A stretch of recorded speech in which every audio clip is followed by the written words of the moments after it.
where were you living at that time? I was living here in Norfolk at that time. And do you recall the date? The date I went in? The date Yeah. you enlisted. It was the 21st of August in 1963. And why did you decide to join? That's what I wanted to do, was go into the Navy. My older brother, Tom, has served in the Navy. And I guess that's what drew me into the service. Okay, that answers the next question, why you chose the service branch you joined. Tell me about your first days in the service. The train ride to boot camp was long. We went by train from Springfield out to Chicago, to Great Lakes. Yeah, boot camp out there. The things that I remember most about boot camp, I guess, of course, was, all going from a small town, and then all of a sudden you're in with hundreds of guys and sleeping, and you get your hair cut and following this strict daily routine, cleaning everything, washing your own clothes, hanging them up with pieces of string, and wondering why you have to do all this, and why things are like that. But two of the biggest things that I remember is I joined the swim team, and I was amazed that when you're around people that really don't know how to swim, your swimming abilities get reduced. And you feel like yourself, like you're in the same situation that they're in. So it takes a lot of concentration to pull yourself out of that and actually do well. But so that was interesting. But I did fairly well. I did the backstroke and won a bunch of races and stuff while I was there. But the other thing was service week. At boot camp, service week is when you stop your training, and for a whole week, your company or companies become the people that do all the work. They're the people that go into the kitchens and do the mess cleaning and the cooking and things like that, under supervision, obviously. But just before service week started, we were lined up one morning, and the company commander asked if anyone knew how to type. And of course, what they tell you when you go into the service is, don't ever volunteer for anything. And as I stood there in line, and I knew how to type,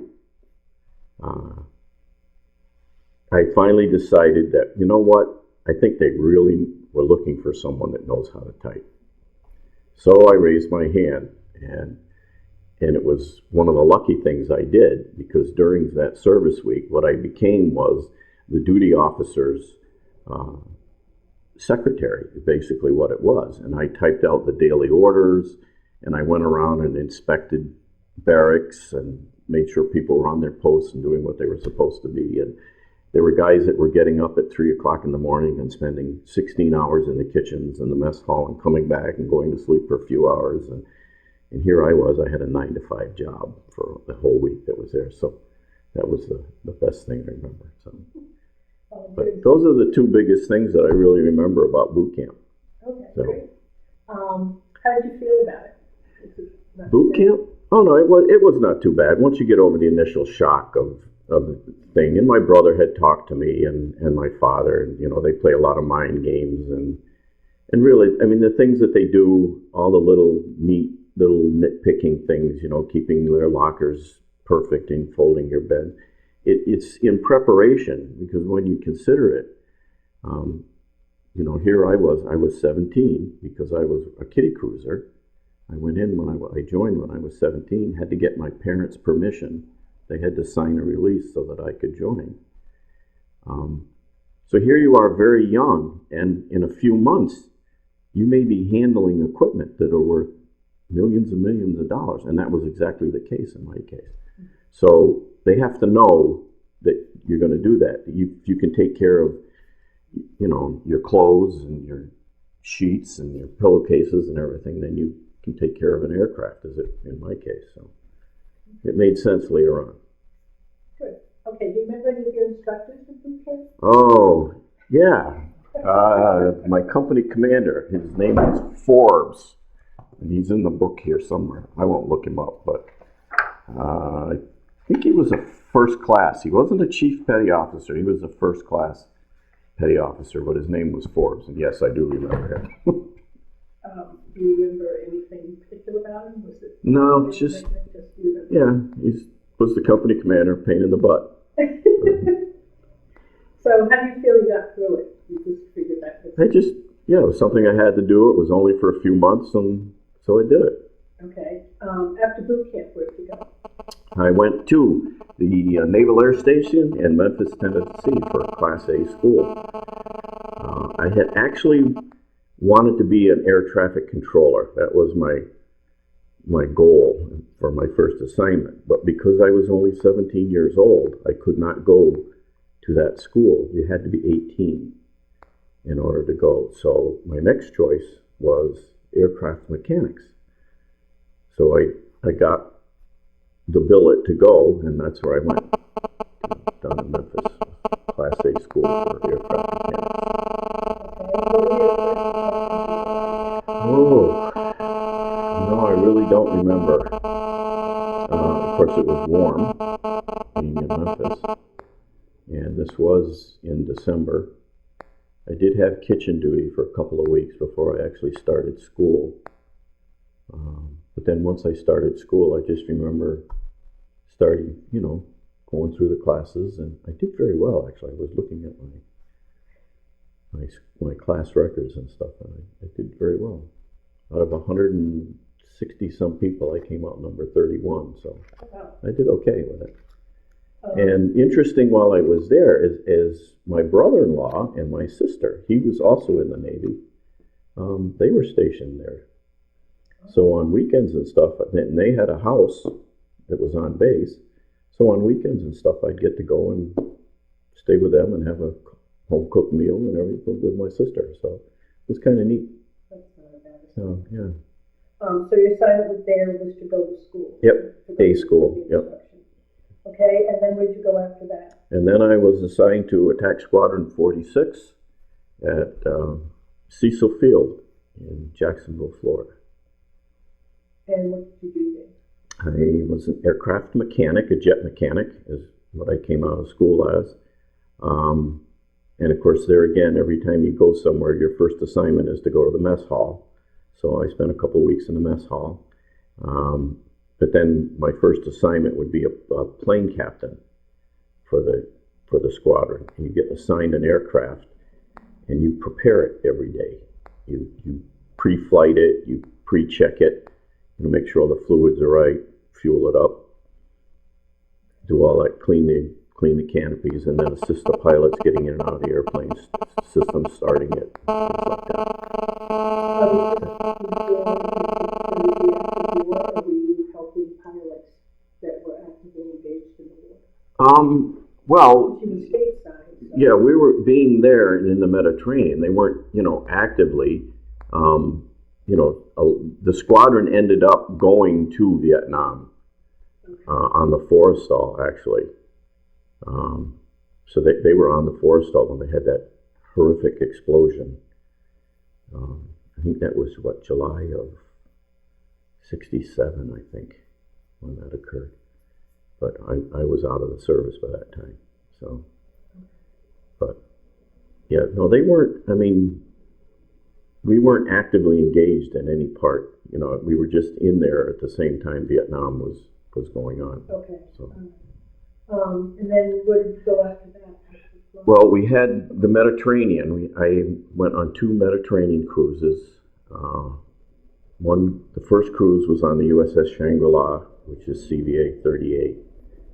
And the second cruise was on the USS Saratoga, which is CVA 60.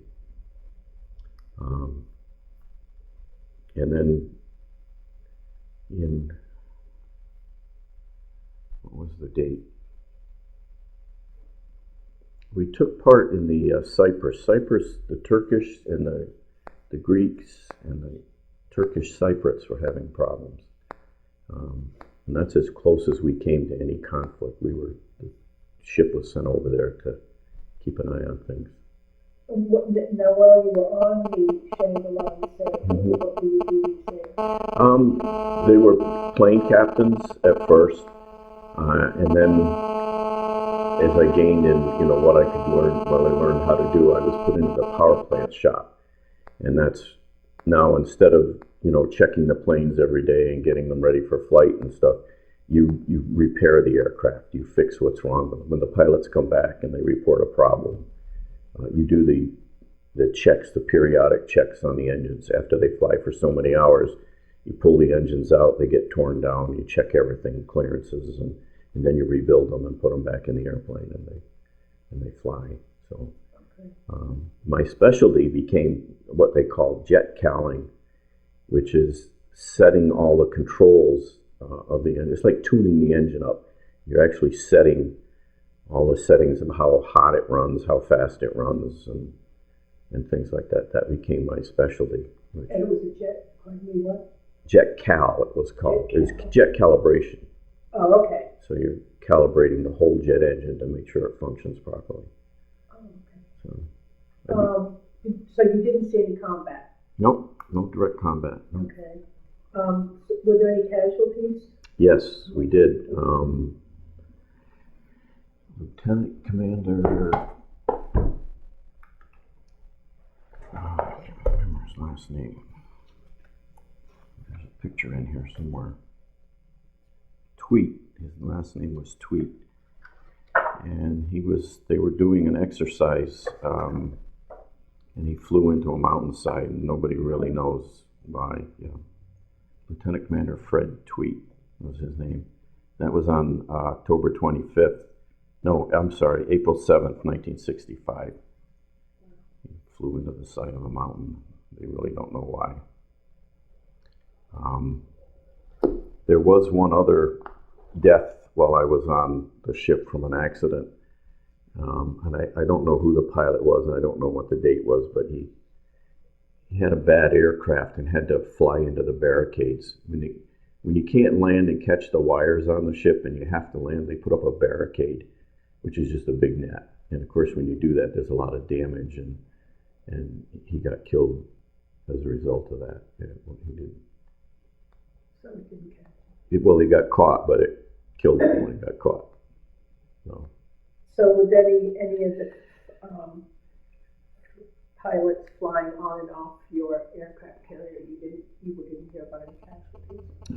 Those were the only two. Okay. I mean, there were other times when, we had one guy that had a cold cat shot. When they catapulted him off the airplane, it didn't go anywhere. It just went off a few feet. He went down and he ejected while he was underwater, which was a first.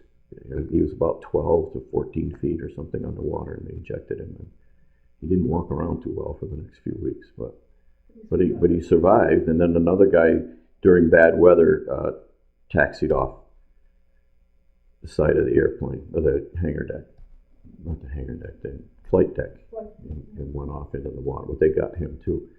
Carriers have, during flight operations, carriers always have helicopters that fly. They're out there just circling around in case something happens. And there's always destroyers and stuff following you, behind you, so that if something happens, it's a very, very dangerous place on the top of a flight deck. Extremely dangerous. So, guys got blown over and all that kind of stuff. And that's one of my stories. While I was on the Shangri-La, we had a very bad night of weather, and I was a plane captain then, and we were standing up on the forward deck near the catapults waiting for our aircraft to come in, because you had to have the chains and stuff. As soon as the airplane stops, you chain them so they don't go over the side. And it was rainy, bad night. They were having a really tough time. And instead of coming down the angle deck, this particular airplane came right down the straight deck, and he was coming right at us. There was about 20 of us standing there. Of course, we all scattered because we didn't want to get hit by the airplane. And I crawled and went underneath another airplane, and of course, what airplane did he hit? The one I crawled under. So when he hit it, not knowing what was going to happen, I just crawled off the edge of the ship, not knowing what was going to happen to me. There was three things. I end up in the ocean, I end up in a catwalk, or I end up in a net, because they have nets that are down there. And I ended up in a net. And I just remember I'm holding on the neck, looking straight down at the water, and the guy comes over to me, and the guy saw me go over the edge, and he came over a few minutes later and asked me if I was all right, because he saw me go over. So he came to see if I was actually there, or I actually was in the water, which was kind of neat. But the plane hit the plane that were there. The wings were folded up, and he hit the tip, but he kept flying, so which was lucky. Oh, all right. And he ended up in Naples. They sent him to an airfield in Naples. But he flew the airplane with a big hole in the wing. It was quite amazing. Oh, I know, So, the pilots. that was my one, really, the closest I ever came to getting into real danger, other than there was one other time when the back end of one of the jet engines blew up when I was jet cowling. But I could hear it, that the engine was malfunctioning, and I ran. But the poor guy that was running the engine inside the cockpit, he had no idea. He just saw me running, and then the next thing you know, the back end of the whole airplane was just gone. And in the ocean, it just blew off and went into the ocean. So nobody got hurt. So did you work below decks mostly on the plane? No, mostly actually above deck. Doing jet cowling, you're on you have to be up on the deck, because they hang the rear end of the airplanes over the edge of the deck, so that you can, blow all the jet blast out. You're not blowing it in anywhere else. You're just blowing it out into the ocean. So. Oh, okay. Yeah. I assumed it would be below decks. Yeah. So you were up there in the wind and the weather. Oh yeah, a lot. Yeah. Cool. So were you awarded any medals or citations? Just the National Service Award and Good Conduct. That was it. Did you sustain any injuries, or was that pretty much just thrown into the net? No. Mm-hmm. Okay. How did you stay in touch with your family when you were? Letter writing. Letter writing. Mm-hmm. How was the food? It was great. Navy. Best chow of all the armed services. Submarines have it better, but. Did you have enough supplies? Oh yeah, and when you're living in a city, when you're on a carrier, really, you have everything. Okay, cool. Was there anything special you did for good luck, or any good luck charms? Ooh. Boy, no, not really. Other than going to mass. Okay, that's all right. Didn't attend them all the time, but when you had a chance, because I worked nights a lot, so. Okay. Did you feel any pressure or stress? Oh yeah. Yeah. When you're out there, you're working 12, 14 hours a day, and then there was a couple times when we were on alert, where I remember once we were 36 hours without any sleep or anything. It was just continue. You took cat naps wherever you could, but most of the time you were working for 36 hours straight and swimming. That takes a toll on you. It was Navy life. You get used to it. And a lot of responsibilities, which you don't really realize until you look back at it and say, here I was putting millions and millions of dollars worth of aircraft equipment, and pilots had their lives was on my work. They were flying these airplanes, and here I was 17, 18, 19, 20 years old, and go for it. That's really awesome. And they're still doing that today. So how do people entertain themselves? A lot of reading, cards, checkers, Were there movies. any entertainers like the USO shows? We had a few, but none that I really remember who they were. Most of the shows that the guys did, it was just the guys doing their own thing, and we had a few boxing matches. And there were sports. I was a member of the soccer team, so when we were in ports, we would, they'd set up and we'd go off and play with local teams, which we always got killed because they grew up with the soccer was their football, and here we were these Americans that basically did, according to them, did not know how to play, and we weren't very successful with them. But we used to have a lot of fun, met a lot of people. We used to end up mixing the teams up because they would just kill us. There was no way we were. And it's hard to practice soccer when you're on a carrier.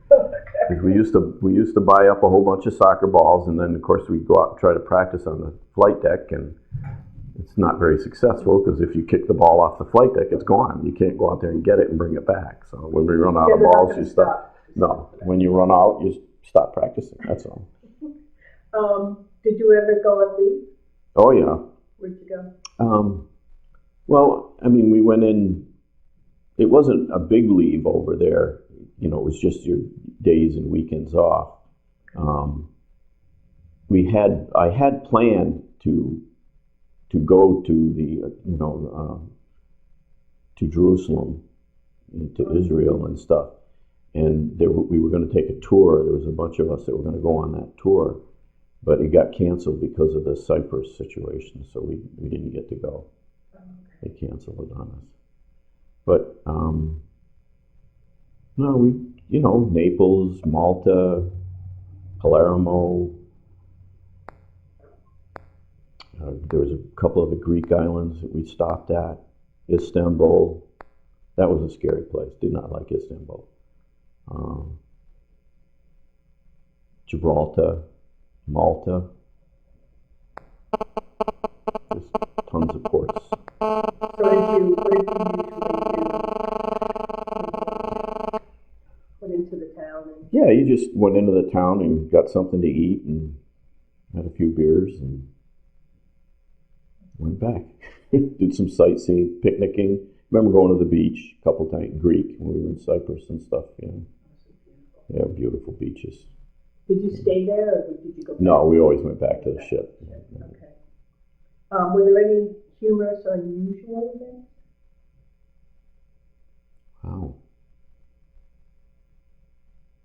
Not that I... Well, an unusual event was we were in a collision.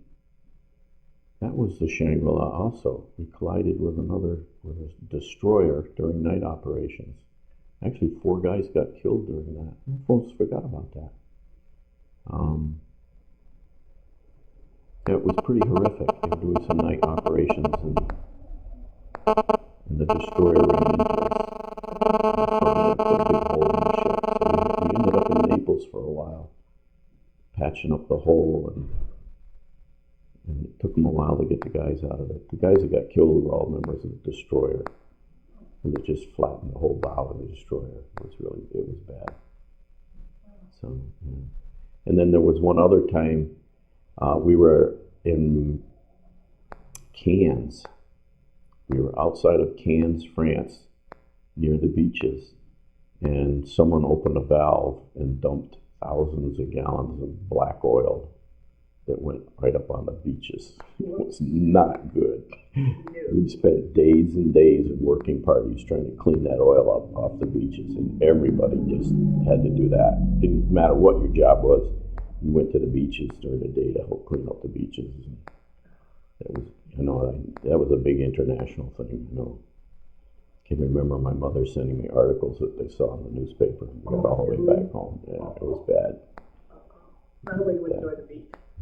Yeah, it was right during the height of the season too. So. Not happy people. Were there any pranks you or others would pull? Oh, we were always pulling pranks, but nothing that I can.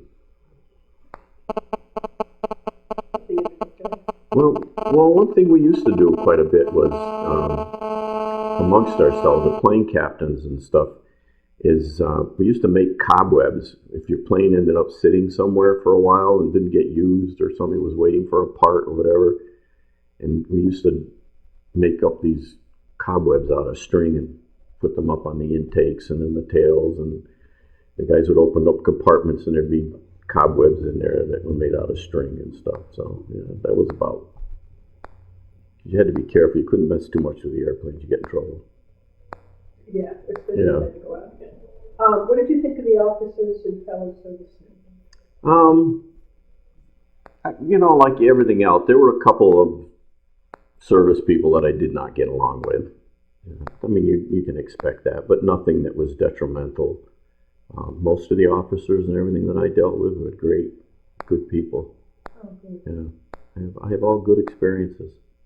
Good. Yeah. Did you keep a journal? I kept, every once in a while I would keep a little more, basically just talk sometimes about the weather or what I was doing that day, what airplanes I had to fix and what I did on different things. And that's, but not really a journal.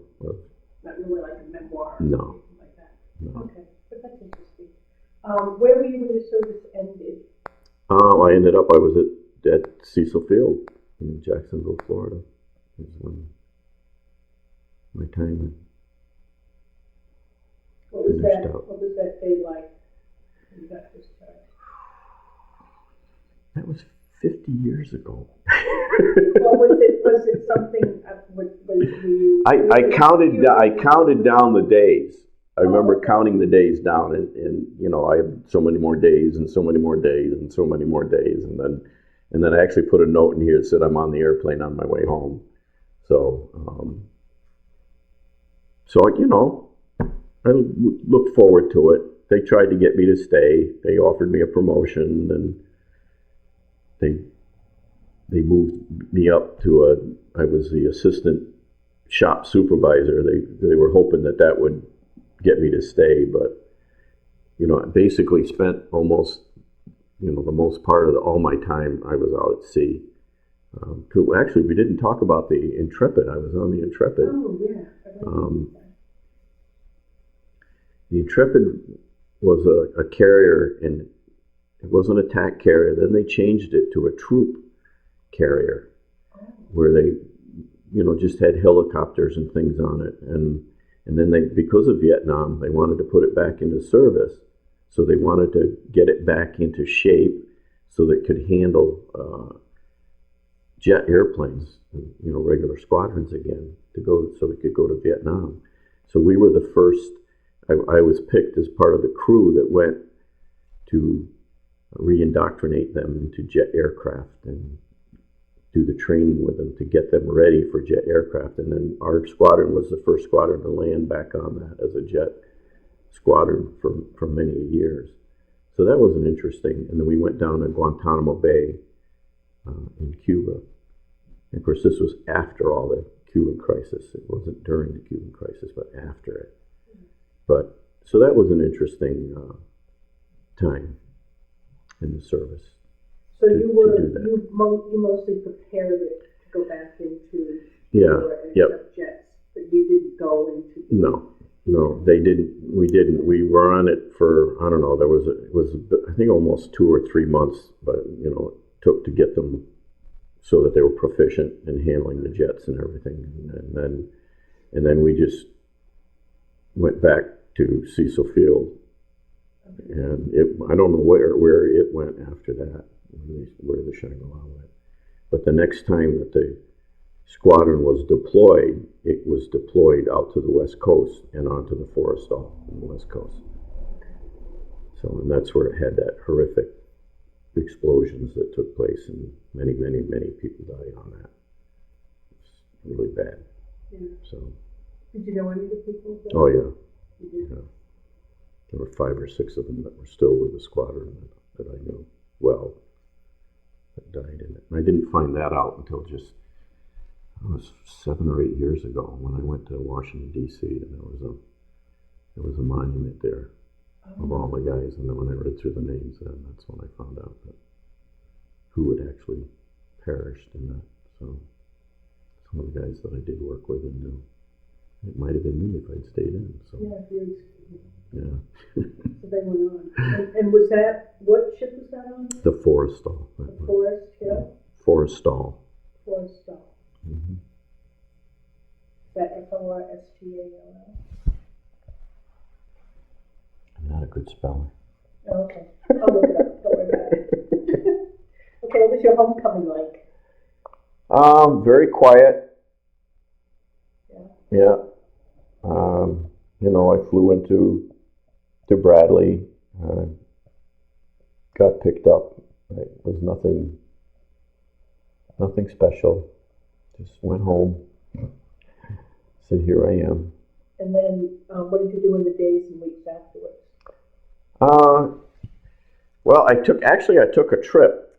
Of course, one of the things I wanted to do, and I saved all my money, is I went out and bought a car. Of course, I wanted a Triumph TR7, but that wasn't very practical, and I ended up with a Volkswagen. So, Volkswagen Bug was my first car, and I bought that with my money that I had saved during the trip.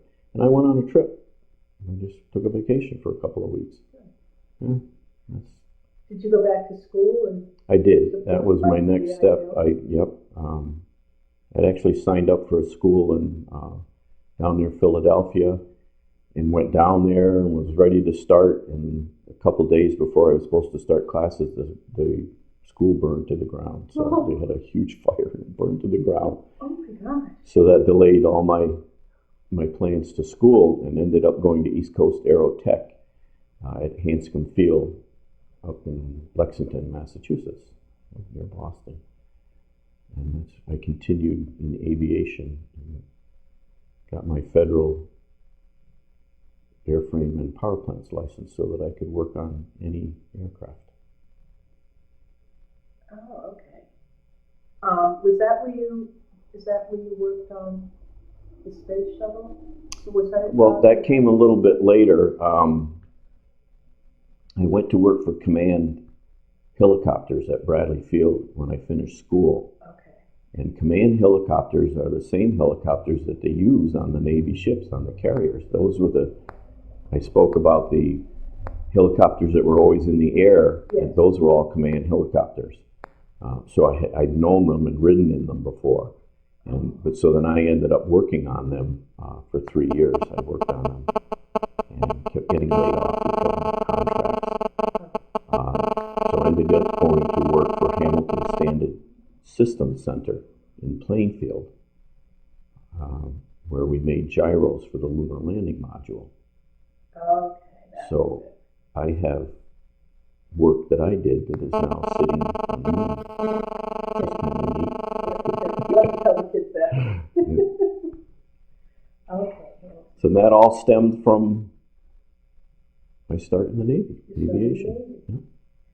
Did you make any close friendships? I did not. Okay. There was one guy that I kept in touch with up near Boston, but that's only because I was going to school up there and knew that. But other than that, no, I don't know. Okay. How did your military experience influence your thinking about war or the military in general? Well, to me, it's a great thing. I think all teenage boys should reenact the draft, and we should all go back into the service. Whether serve for 2 years or 6 months active duty or whatever it is. For me, it gave me a chance to grow up, become a man, become proficient in doing things, having some self-respect, and and we need to protect our country. So it's not a given. It never really has been. So having services that are strong, I think, is an important thing for the country. And right now, I hope we're not headed in the wrong direction, because they're downsizing, and it's not a good idea. Yeah, I'd rather say that too. Did you join any veterans organizations? I joined the American Legion, and I'm still a member of the American Legion. Okay. None of the AMVETs or anything like that? No. Okay. And you said, or you told me earlier, you don't usually attend the meetings. No, I haven't been to any. How did your service and experiences affect your life? Well, I think it's the whole basis of my adult life. Actually, it's the foundation, really.